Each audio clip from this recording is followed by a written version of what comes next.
While we did hear the Water Resource Minister make that comment, it's unclear when India plans to do this, how large the quantities will be, and also whether or not how exactly this project that the government claims is in the pipeline will be executed. Now, this is not the first time India has made a threat like this. In 2016, when an army base was attacked in Kashmir, another incident that India blamed Pakistan for, this threat was sounded by Prime Minister Modi back then as well, who said that water and terror cannot be allowed to flow together. This time around, though, we're being told by experts that if India were to do something like this, it wouldn't essentially be in violation of the Indus Water Treaty, because it's not diverting water from what is Pakistan's share. It's simply taking back or reclaiming water that is its own share that was prior to this flowing into Pakistan. So that's essentially where international law or legality on this particular proposal stands.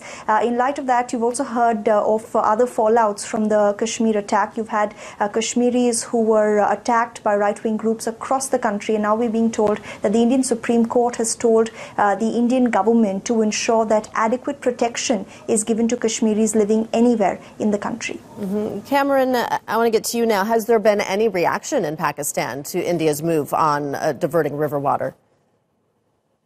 Yes, there has been a reaction. A senior official from the Ministry of Water here did react to reports coming from India. And the senior official said that Pakistan has no concerns and objections as long as India is going to use water from its own rivers, because under the 1960 historic water treaty brokered by the World Bank, that there is a clear mechanism that ensures distribution of water between the two countries. And according to that treaty, India has a full right over eastern rivers, while Pakistan can use water from the western rivers. So at this point, Pakistan sees no violation of Indus Water Treaty, although there have been calls in India after the Kashmir attack that India should unilaterally scrap that 1960 treaty. But Pakistan hopes that better sense will prevail and India sticks to that 1960 Indus Water Treaty. Neha, we're also hearing that the International Olympic Committee has suspended all Indian applications to host future events. On what ground was this done, and has the Indian government responded? That's right. The International Olympic Committee has said that in light of India not granting visas to two Pakistani shooters to attend that World Cup in New Delhi, it is now revoking all conversations that were ongoing with the Indian government and Indian sports committees to hold any global events in the country. And the reasons it cited is a violation of the Olympic Charter. It says that the Charter clearly states that no player from any country should be subjected to any kind of discrimination, which it claims has happened in this particular case. It also says that there should be no political interference from the government of any host nation, which is also something that the Olympic Committee says has happened in this case. So it's now saying unless it gets a written assurance from the Indian government that all of these principles will be adhered to in the future, those conversations on hosting global events stand completely stopped and revoked. We haven't heard from the Indian government yet, but in light of this entire conversation where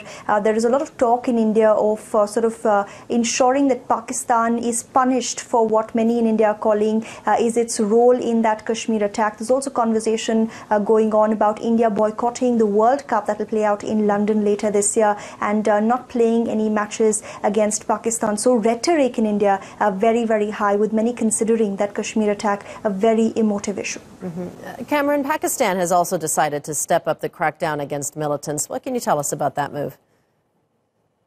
Yes, this decision was taken the other day when Prime Minister Imran Khan presided over a high-level security meeting, that is the National Security Committee, which is the highest decision-making forum in Pakistan regarding the issues of national security and foreign policy. The meeting was convened to discuss the Pulwama attack and its aftermath. Although Pakistan categorically stated that or rather rejected Indian allegations of any involvement in that attack. But at the same time, it has also taken a number of decisions which many observers believe are actually linked to the ongoing tensions with India. For example, it has decided to ban the two charity organizations run by Hafiz Saeed, a man India says was the mastermind of November 2008 Mumbai attacks. It has also decided to step up operation against the proscribed organization, although the government here did not explicitly say or name Jaish-e-Mohammed, but we do know that Jaish-e-Mohammed is also a banned organization in Pakistan. So the indication is that Pakistan may take some action against Jaish-e-Mohammed too, which India blamed for the Pulwama attack. But it remains to be seen whether these steps will actually convince India, because it is asking Pakistan to take credible and visible action if it wants the resumption of dialogue on all those issues, including on the issue of terrorism.